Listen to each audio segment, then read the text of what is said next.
Hello student, myself Anil Kushwaha from Chemistry Cracker Classes।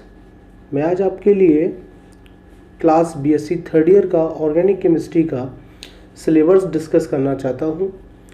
जैसा कि आप लोग जानते हैं, आज पूरा भारत देश कोविड-19 के कारण आपके विद्यालय, आपके कॉलेज, आपकी यूनिवर्सिटीज़ ऑफ हैं।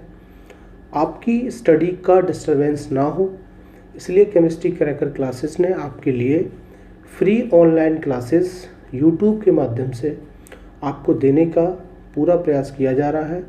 आप सारे स्टेप बाय स्टेप, सारे चैप्टर्स, सारी यूनिट स्टडी कर सकते हैं। हम आपके साथ लगातार आपको रोज़ डे बाय डे एक नया वीडियो देते रहेंगे। आपके साथ रोज़ इनऑर्गेनिक, ऑर्गेनिक, फिजिकल से रिलेटेड मोस्ट इम्पोर्टेंट क्वेश्चंस, कौन से क्वेश्चंस ज़्यादा रहते हैं, क्या क्या चीज़ बार बार पूछी जाती है, हमें क्या पढ़ना चाहिए, क्या चीज़ नहीं पढ़नी चाहिए, ठीक है, सारी चीज़ें डिस्कस करेंगे। लगातार बने रहिएगा और भी हमारे वीडियो आते रहेंगे। आज तो हम केवल सिलेबस डिस्कस कर रहे हैं कि बीएससी थर्ड ईयर का जो ऑर्गेनिक केमिस्ट्री का एग्ज़ाम है, वहाँ से क्या चीज़ हमें पढ़नी है और क्या क्या चीज़ ज़्यादा आती है। मैं आपको एक बात क्लियर कर दूँ तो ऑर्गेनिक केमिस्ट्री तो अपने आप में एक केमिस्ट्री है। ऑर्गेनिक केमिस्ट्री समझने के लिए आपको बहुत कुछ जानना चाहिए, लेकिन बहुत से स्टूडेंट की ऑर्गेनिक केमिस्ट्री वीक भी होती है। वो चाहते हैं कि भाई इतना पढ़ लें कि हमारा एग्ज़ाम अच्छा हो जाए, तो वो भी बात करेंगे। कुछ चाहते हैं हम बहुत कुछ अच्छा कर लें, तो वो भी बात की जाएगी।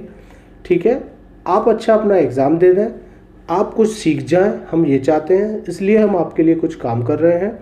पसंद आए तो और भी स्टूडेंट्स को बताइएगा।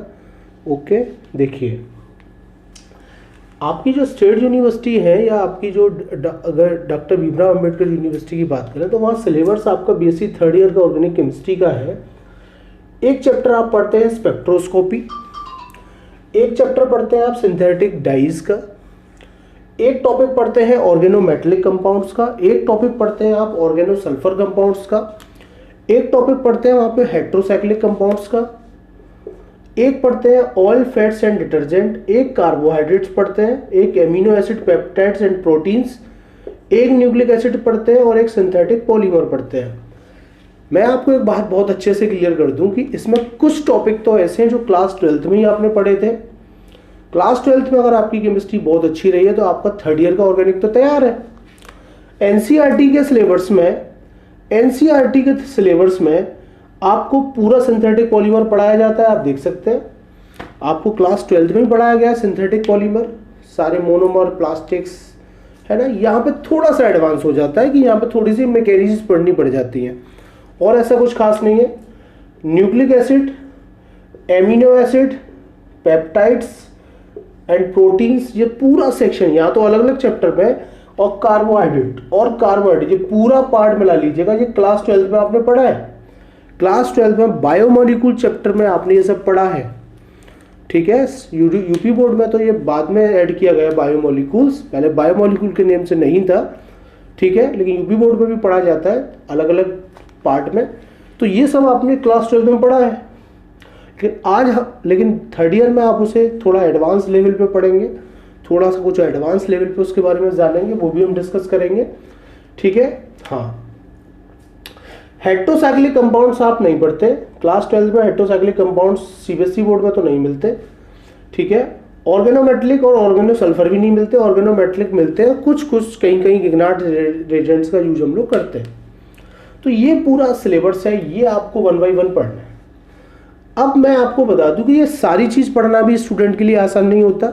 अगर आप पूरी साल कुछ M I question, most important question ही इनके तैयार कर लें तो आप बहुत अच्छा क्वेश्चंस कर जाए, बहुत अच्छा पेपर कर लेंगे अपना, वो भी डिस्कस करेंगे हम लोग। लेकिन क्या क्या पढ़ना है इन चैप्टर में पहले वो डिस्कस कर लेते हैं। क्या क्या पढ़ लीजिए पूरी साल में वो भी डिस्कस कर लेते हैं, और हम फिर पढ़ाएंगे भी आपको।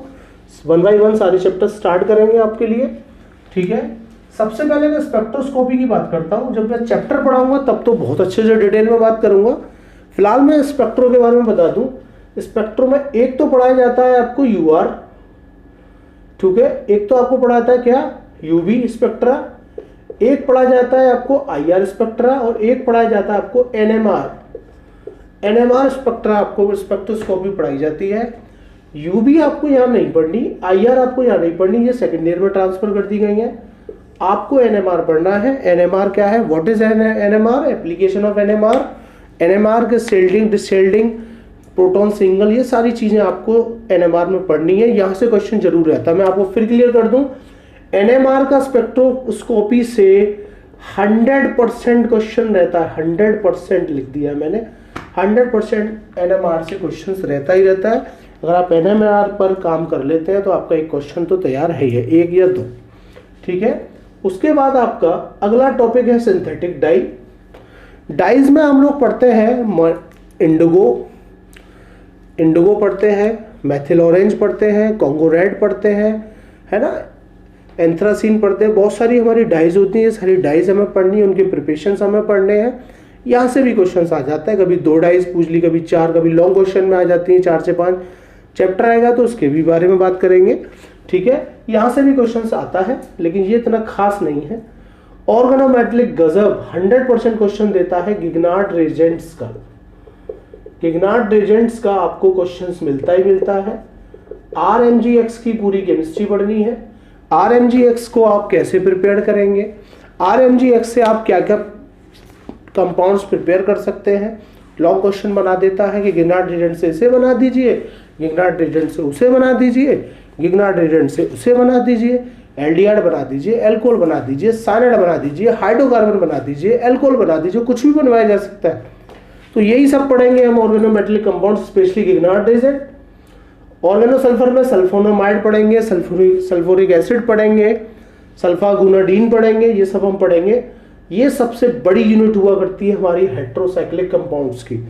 सबसे बड़ी यूनिट हमारी हुआ करती है हेट्रोसाइक्लिक कंपाउंड्स की, जिसमें एक केमिस्ट्री हम पढ़ेंगे फ्यूरोन की, एक केमिस्ट्री इसमें हम लोग पढ़ेंगे किसकी, थायोफीन की, एक पूरी केमिस्ट्री पढ़ेंगे हम किसकी, पायरोल की, ठीक है, पायरोल की, और एक केमिस्ट्री पूरी की पूरी पढ़ेंगे प्रिडीन की। इनके बेसिक कैरेक्टर भी डिस्कस करेंगे हम लोग, यहां से भी क्वेश्चंस बनता है बेसिक कैरेक्टर्स के ऊपर। एक पूरी केमिस्ट्री हम लोग पढ़ेंगे इंडोल की, ठीक है, एक पूरी केमिस्ट्री पढ़ेंगे हम इंडोल की, और एक केमिस्ट्री हम पढ़ेंगे क्विनोनिन की, ठीक है। एक केमिस्ट्री पूरी हम लोग पढ़ेंगे किसकी, क्विनोनिन की, और एक पढ़ेंगे हम लोग आइसोक्विनोलिन की, ठीक है, this is the isoquinoline, okay. एक केमिस्ट्री हम पूरी की पूरी पढ़ेंगे किसकी, आइसोक्विनोलिन की। तो ये सब पढ़ना है हेट्रोसाइक्लिक में, बहुत बड़ी यूनिट है। यहां से भी लॉन्ग क्वेश्चन आता है, जैसे एनएमआर का फिक्स है, ऑर्गेनोमेटेलिक का फिक्स है, ऐसे यहां से क्वेश्चन फिक्स है। ये इतना इंपॉर्टेंट नहीं है, ये इतना इंपॉर्टेंट नहीं है, ये इतना नहीं है, ये नहीं है, ये इंपॉर्टेंट है। किसी भी एक का आ जाता है हर साल। इंडोल के मेथड्स के ऊपर क्वेश्चन आ जाता है, उसकी नेम ऑफ रिएक्शंस के ऊपर आ जाएगा, आइसोक्विनोलिन, क्विनोलिन किसी के ऊपर भी आ जाएगा। इनके बेसिक कैरेक्टर्स आपस में डिस्कस करवाए जा सकते हैं, कुछ भी हो सकता है। तो इन्हीं की केमिस्ट्री डिस्कस करेंगे जब ये चैप्टर आएगा। तो ये सब पढ़ना है हेट्रोसाइक्लिक में, ठीक है, ये सब पढ़ना है हेट्रोसाइक्लिक में, ठीक है। उसके बाद हमारा आता है ऑयल, फैट्स एंड डिटर्जेंट। ये कोई थोड़ा खास टॉपिक नहीं है, ये तो सब आपने क्लास 11th और 9th 10th में भी पढ़े हुए टॉपिक्स है। ऑयल्स, फैट्स, आपके डिटर्जेंट, सोप, ये पढ़ सकते हैं। ये कोई थोड़ा खास चीज नहीं है, पूरा थ्योरेटिकल पार्ट है, इस पर इतना फोकस ना करो। और यहाँ से क्वेश्चंस भी ज्यादा नहीं रहते हैं, गलती से कभी कभी क्वेश्चन है। कार्बोहाइड्रेट से जरूर क्वेश्चन रहेगा, यहाँ से भी लॉन्ग क्वेश्चन रहेगा, ठीक है, यहाँ से भी लॉन्ग क्वेश्चन बनता है आपका कार्बोहाइड्रेट से। Carbohydrate, what is carbohydrate, classification of carbohydrate, monosaccharide, oligosaccharide, polysaccharide, ये सब डिस्कस करेंगे हम लोग। ग्लूकोज, फ्रक्टोज के प्रिपरेशन डिस्कस करेंगे, glucose to fructose, fructose to glucose conversion discuss करेंगे। ग्लूकोज को लोअर हाइड्रो का कार्बोहाइड्रेट में कन्वर्ट करना है, carbohydrate lowers to higher convert करना है, उसके कुछ स्पेसिफिक अलग अलग मेथड्स पढ़ेंगे। क्लेनी सिंथेसिस होता है हमारा, है ना, रफ मेथड होता है, ये सारे मेथड डिस्कस करेंगे। डाइसैकेराइड की भी केमिस्ट्री पढ़नी है, यहाँ पे लैक्टोज की, माल्टोज की, आपके सुक्रोज की, इनकी केमिस्ट्री पढ़नी है। स्ट्रक्चर डिस्कस करना है सेलुलोज का, ठीक है, स्टार्च का, ये सब कुछ पढ़ना है कार्बोहाइड्रेट। म्यूटो रोटेशन पढ़ना है, this is very most important topic, म्यूटो rotations.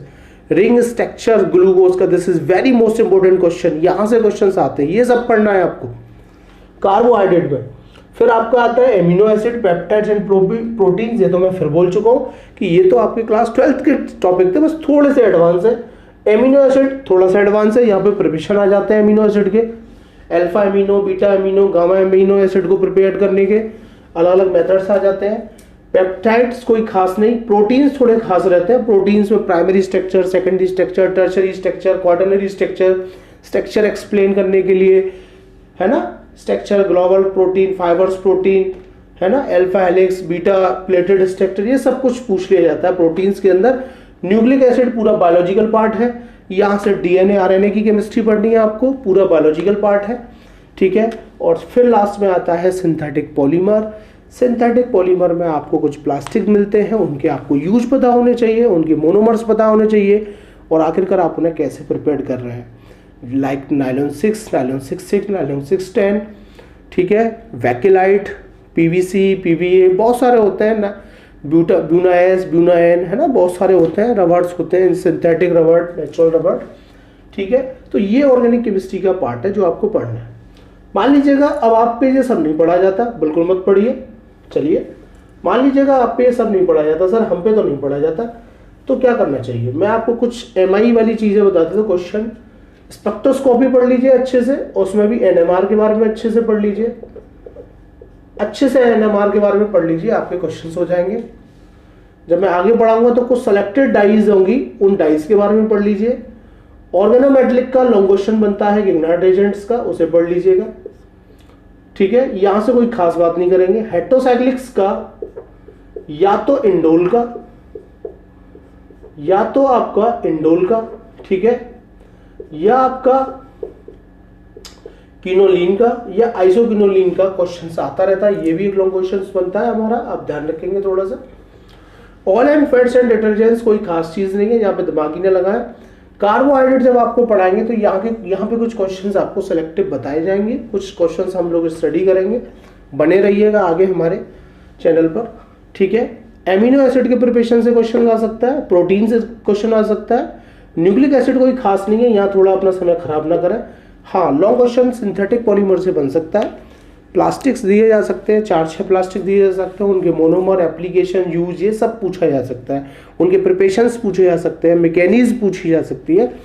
तो मोस्टली मैं आपको बता दूं, जिस स्टूडेंट की क्लास 12 में केमिस्ट्री बहुत अच्छी है उसको बीएससी के अंदर ग्रेजुएशन की केमिस्ट्री पढ़ने में कभी दिक्कत नहीं होगी, लेकिन जिन लोगों की केमिस्ट्री थोड़ी खराब है वो पढ़ने का प्रयास करें, सीखने का प्रयास करें, ज़रूरी है। हम आपकी मदद करते रहेंगे, बार बार आपको day by day organic, physical, inorganic में आपको कुछ ना कुछ देते रहेंगे।